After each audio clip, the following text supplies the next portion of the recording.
Al-Quran, kerana baginda telah mengamalkan segala sifat-sifat kemuliaan yang diperintahkan dalam Al-Quran, dan baginda telah meninggalkan segala sifat-sifat kecelaan yang di dalam Al-Quran. Kerana itulah Allah Ta'ala memuji Rasulullah SAW dengan pujian, wa innaka la'ala khuluqin azim, sesungguhnya engkau wahai Muhammad berada di atas akhlak yang paling agung.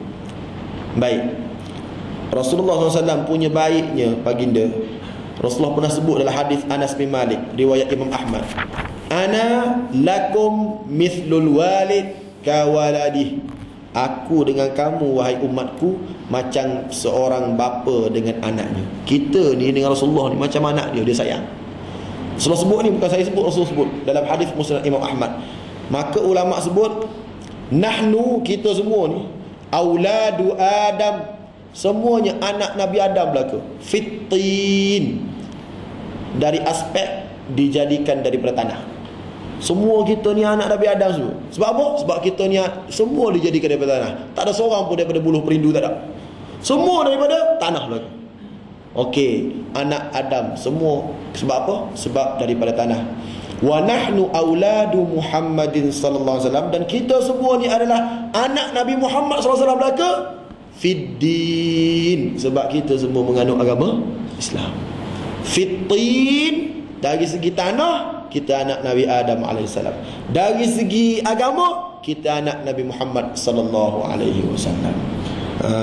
Nak bagi tahu mulianya akhlak Nabi Muhammad sallallahu alaihi wasallam. Dan saya tengok orang keturunan Nabi ni tuan-tuan, bila dia pergi rumah saya dengan akhlak dia. Lepas tu saya semayang bersama dengan dia maghrib, kemudian isyak saya semayang bersama dengan isyak lewat dah, tapi wuduk ada. Maghrib pun tak ambil wuduk. Saya tanya, ada wuduk? Mutawaddi' anta? Naam, mutawaddi'. Terus semayang. Lepas tu isyak tu pukul 10 lebih dah. Sesudah pergi sana sini 10 lebih. Mutawaddi' anta? Mutawaddi'. Allah kata kuat jaga wuduk. Kita usahakan maghrib isyak, tarawih tu berapa kali ambil wuduk. Kejap kentut. Lepas tu dia rumah saya, nak balik tu dia ambil 5 us biji. Dia ambil 5 us biji, dia naik kereta saya sampai kat kat Tamayu, kat rumah dia tu. Saya turun, jumpa Pak Arab lain. Dia tengah waktu tu buka tengah kopek limau yang saya bagi. Dia tengok Pak Arab datang. Dia datang sini. Datang dia membuka bagi. Maknanya dia tak makan seorang. Patutlah Rasulullah SAW sebut antara sebab Nabi Ibrahim dipanggil kekasih oleh Allah. Nabi Ibrahim ni Khalilullah, teman baik Allah. Kenapa Allah Ta'ala panggil Nabi Ibrahim Khalilullah? Sebab Nabi Ibrahim tak pernah makan seorang. Nabi Ibrahim ni tak pernah dalam hayat hidup dia makan seorang. Kalau dia makan, mesti dia panggil orang. Maknanya dia akan makan, dia tak boleh makan seorang. Dia kena makan bersama orang, dia akan belanja orang. Sebab itulah dipanggil Khalilullah. Dan sifat yang ada pada Nabi Ibrahim AS turun kepada Rasulullah SAW. Bahkan sampai keturunan Nabi pun saya tengok, jumpa kawan, bagi 2, pada habis 1 kat dia cukup. Bagi 2, bagi kepada sahabat dia. Saya kata ada lagi darah Nabi SAW mengalir pada tubuh. Sehingga ketika mana Syekh Syria tu berada dalam rumah saya, dia kata Taman Universiti dan Johor ini insya-Allah tidak akan diazab oleh Allah Subhanahu Wa Taala kerana ada anak cucu Nabi berada kat sini. Saya pun pelik, kenapa dia cakap gitu? Dia pun kata Allah Ta'ala berfirman, wa ma kana Allahu liyu'adzibahum wa anta fihim. Allah Ta'ala tidak akan mengazab mereka sedangkan kamu wahai Muhammad ada di situ.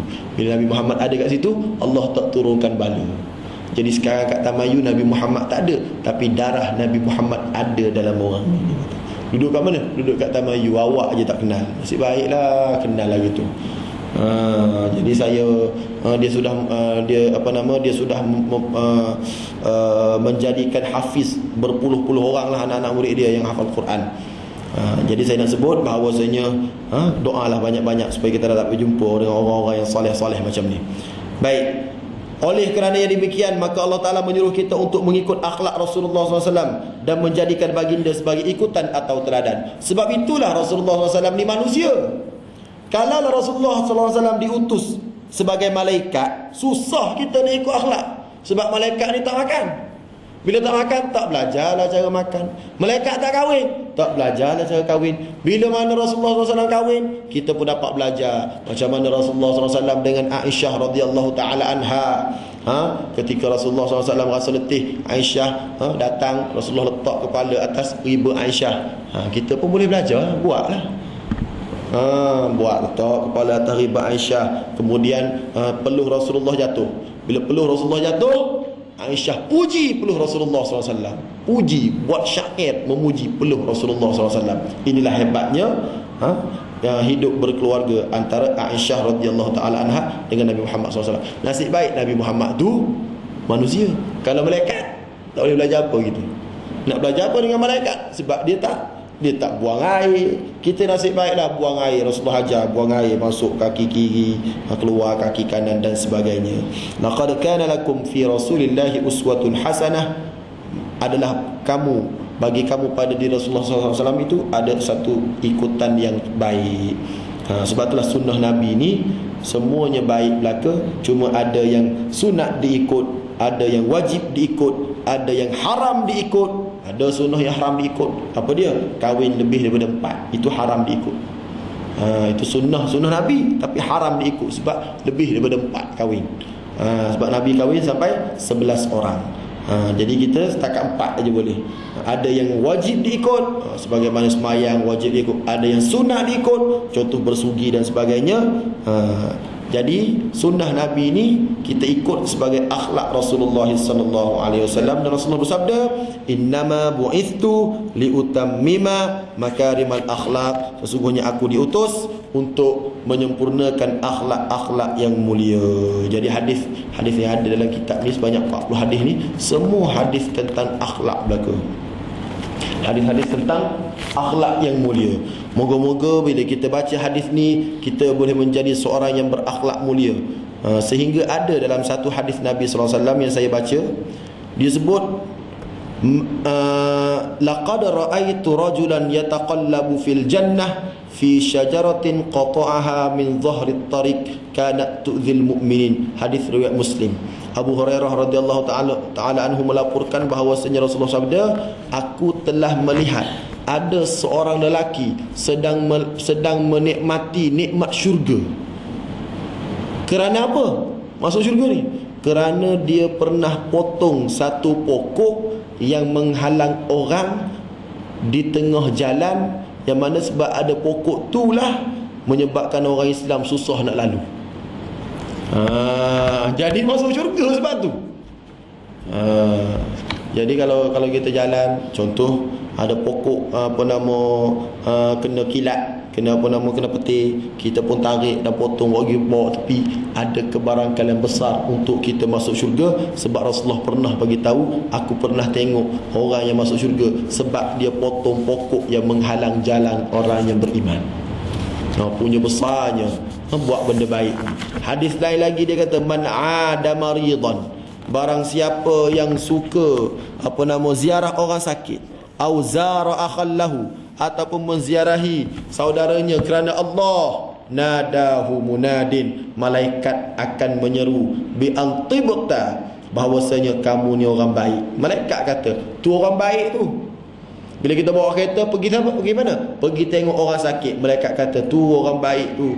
Wa taba mamsyaka, dan sesungguhnya perjalanan kamu itu perjalanan yang diberkati. Wa tabawwa'ta minal jannati manzila, dan sesungguhnya engkau telah menempah satu rumah dalam syurga. Antara cara kita dapat rumah dalam syurga, kita pergi ziarah orang sakit. Jadi inilah akhlak-akhlak yang dihimpunkan oleh Syekh Fahmi Zamzam dalam kitab beliau. Ada 40 hadis berkenaan dengan akhlak sahaja. Jadi insya-Allah kita akan baca satu hadis setiap 2 minggu, insya-Allah 80 minggu. habislah 40 hadis. InsyaAllah taruhan khatamlah 40 hadis-hadis ni yang ada dalam kitab ini. Jadi saya cakap itulah untuk mukaddimah. Kalau tuan-puan ada soalan nak tanya, boleh tanya. Kalau tak ada, kita berhentilah dulu. Apa yang baik sama-sama kita manfaatkan. Salah-salah kita mohon ampun dan maaf kepada Allah SWT. Ada soalan?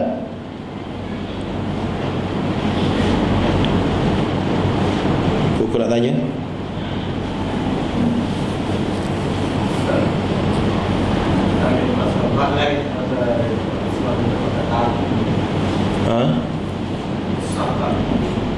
Okey, tatu ni sebelum kita cerita bab wudu, Rasulullah sallallahu alaihi wasallam sabda, la'anallahu al-mutawashshimin wal mutamashimat wal mustawshimin wal mustawshimat. Allah Taala melaknat orang yang bertatu dan orang yang buat tatu. Toke tatu tu. Toke tatu pun Allah Taala laknat, yang buat tatu pada badan dia pun Allah Taala laknat. Bila Allah Ta'ala laknat, ini makna dosa besar. Dosa besar. Laknat ni maksud dia Allah Ta'ala tidak melihat dengan pandangan rahmat. Maka perbuatan tersebut satu perbuatan dosa besar. Okey, habis itu. Okey, soalan yang kedua. Bila dia perbuatan satu perbuatan dosa besar, katakanlah dia nak bertaubat. Dia nak bertaubat. Bila dia nak bertaubat, adakah wajib kepada dia untuk hilangkan tatu tersebut? Contoh nak buat pembedahan ke apa semua, adakah wajib pada dia? Jawapannya, sekiranya menyusahkan dan menyakitkan dia, maka tidak wajib bagi dia untuk buang. Tak apa, sekiranya menyusahkan dia. Tetapi sekiranya dia ada keperluan, dia ada dia ada duit dan dia ada kemudahan, tidak menyakitkan dia dan sebagainya, dia boleh buat dengan dengan perubatan laser zaman sekarang apa semua, maka